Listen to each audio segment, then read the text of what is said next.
Okay, so quick video lang nung pipino natin. So, medyo ginamot ko na in terms of reading nung easy, tsaka yung pH level medyo okay naman, nasa 5.7. Pero yung easy kasi niya nasa 4.5 or almost 5,000 ulit. 'Di ba dati dinadagdagan ko lang. So ang ginawa ko ngayon, nilipat ko yung nutrients yan, siguro mga nasa 4 to 5 liters ng tubig niyan. Nilipat ko muna dun sa container natin ng pang fruit bearing. So mamaya ayusin ko yung easy niyan tsaka pH level. Pero okay naman yung pH level eh. Yung easy ang masyadong mataas.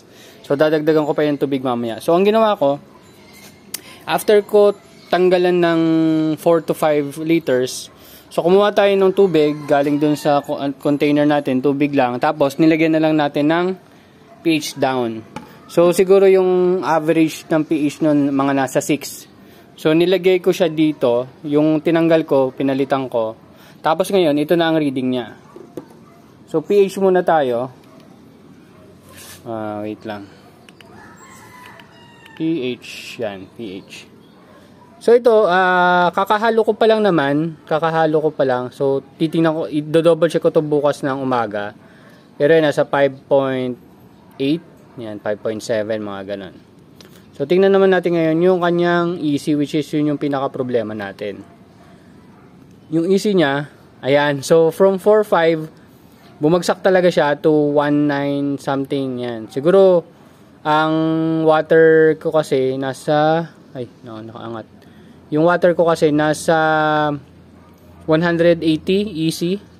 So ito approximately nasa 1.8 lang.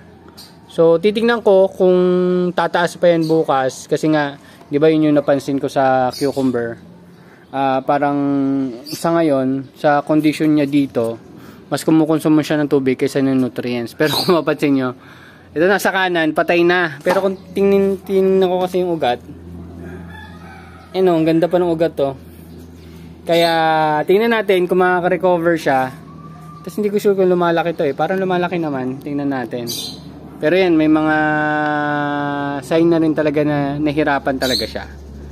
So isa yun sa alagaan nyo pag nagtanim kayo. Tingnan natin kung makaka-recover siya. Pero kung hindi, suko na tong isa. Meron naman tayo dito mga pipino. Pero dito naman sa kabila, ganun din yung sitwasyon. Pero iba kasi yung naging reaksyon. Dito kahit umabot ng ganun kataas yung easy niya, hindi naman siya masyadong parang naapektuhan. Pero yun nga, kung i-compare naman natin siya dun sa mga alaga na natin na nandun, ay mas maganda yung tubo doon kaysa dito kasi nga sa araw.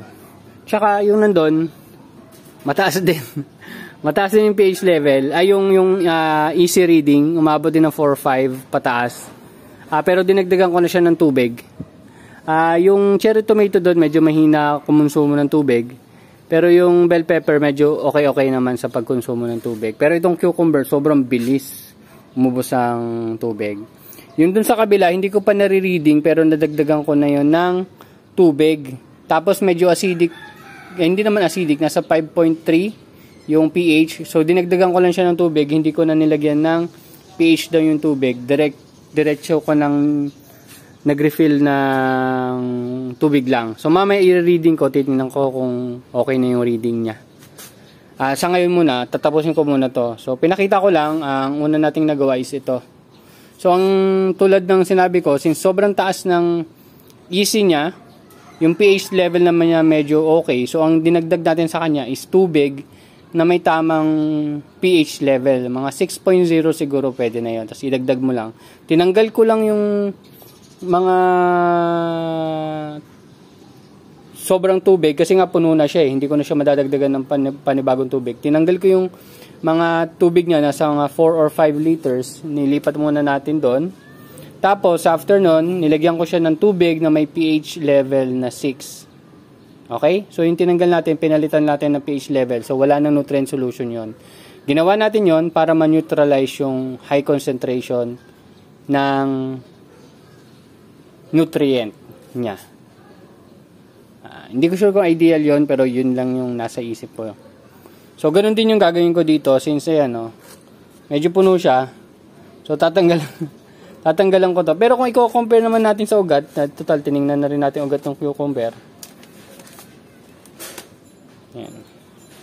Hindi pa siya dumagod yung cherry tomato kasi maliit pa maliit pa siya Yung ang tawag dito? Bell pepper naman, okay naman.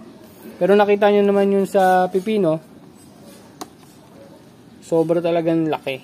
Yan, magkalaking difference. Yan. Yun lang. Thank you.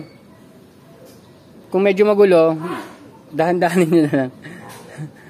Kung paano ko sin-explain. Pasensya na. Yun lang. Bye-bye.